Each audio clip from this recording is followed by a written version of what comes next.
Hello, samahan niyo po akong magluto ng steamed tortang Bisaya. For any occasions, pwede ito. Ito po ang mga gamit natin. Dalawang mixing bowl, may baking paper, may molder na medyo malalaki ang mga molders na yan. Tapos may measuring cup, spatula at saka whisker. Flour, all-purpose flour ang ginamit ko. 2 cups sugar, isang box ng butter, 1/2 teaspoon of salt and 2 teaspoon of baking powder. In 6 egg yolk. And then coconut oil ang ginamit ko, 410 ml na evaporated milk and vanilla extract.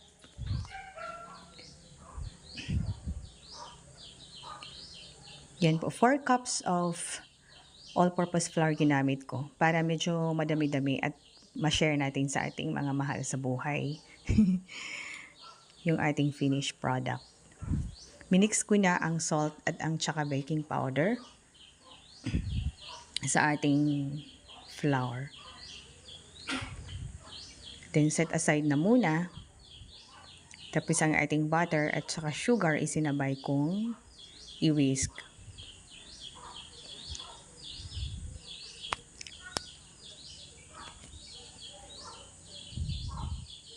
Yan. At isunod natin ang ating mga egg yolks. Pautay-utay lang. Hindi ko na muna isinabay lahat.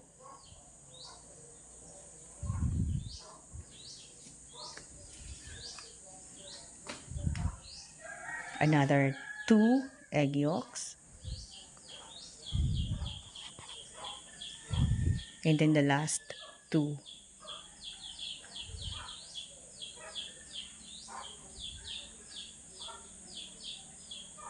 Then, set aside na muna natin to. Tapos, balik tayo dito sa ating flour.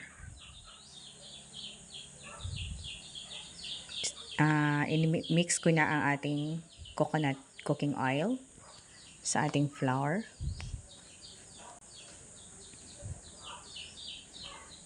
And then, ang ating evaporated milk.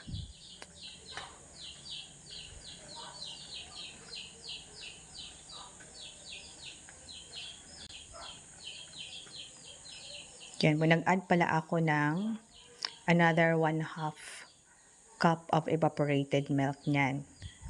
Kasi 4 cups of flour ang ginamit natin. So, medyo very sticky. So, nag-add ako ng 1/2 cup of evaporated milk. Tapos, inimix na natin yung ating butter at saka sugar.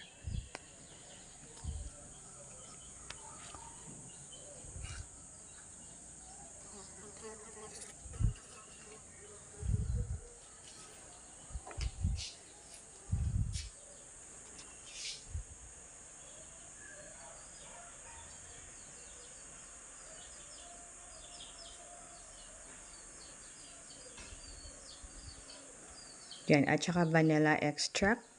Nilagyan ko ng 2 teaspoon. Prepare na natin ating malaking rice cooker kasi maliit ang ating steamer. So, malaking rice cooker ginamit ko para magkasya ang 5 molders na medyo malaki.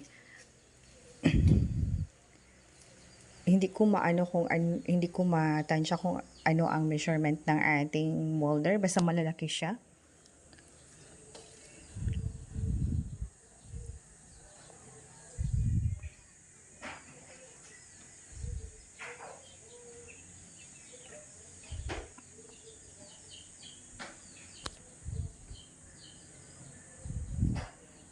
Ganyan lang po.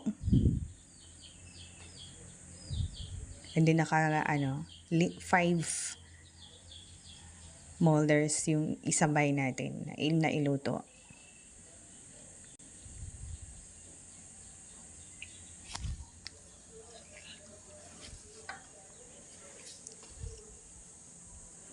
Yan po. At hintayin natin siya ng 20 minutes. And after 20 minutes, ito na.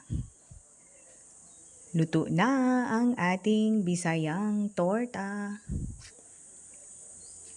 Yan. Yan po. At nag-decide po tayo na 2 toppings po ang ilalagay natin.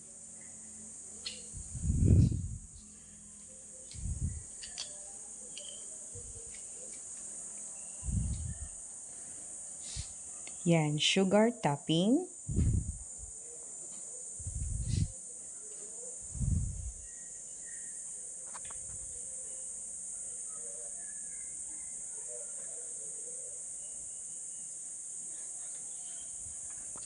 At saka ang ating cheese toppings. Yan lang po.